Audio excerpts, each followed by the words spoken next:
And in Oak Cliff was still predominantly white in the late 60s. It didn't start becoming Mexican American until the early 70s, when a lot of people began to migrate out of West Dallas into Oak Cliff.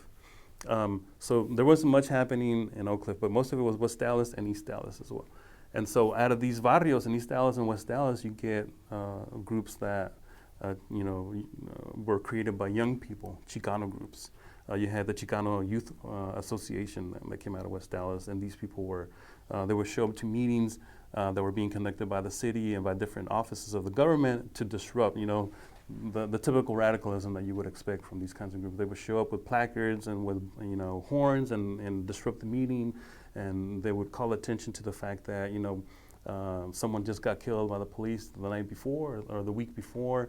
And so what really galvanized, and at first most of the Mexican American population wasn't really getting involved, right? Because that's been the tradition, unfortunately, among Mexican Americans, that that's why they were called the sleeping giant for a long time, because they didn't get involved in politics. And so that was what Dallas was like. Most Mexican Americans just didn't want to rock the boat.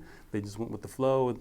And so it wasn't until people are getting killed by the police, and until Santos Rodriguez gets killed as well in 1973, that a lot of the Mexican Americans that were on the fence, they say, okay, enough is enough.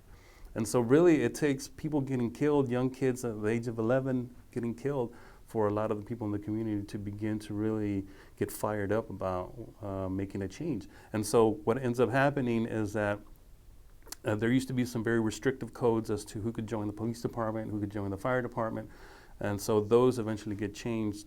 And so part of the codes was that you had to be of a certain height, and that you had to I think also lift so much weight. And so some of these codes, some of these rules and the restrictions, by definition, they automatically disqualified Mexican Americans, because they didn't, I guess Mexican Americans were not tall enough, to qualify for some of them. And so that begins to get changed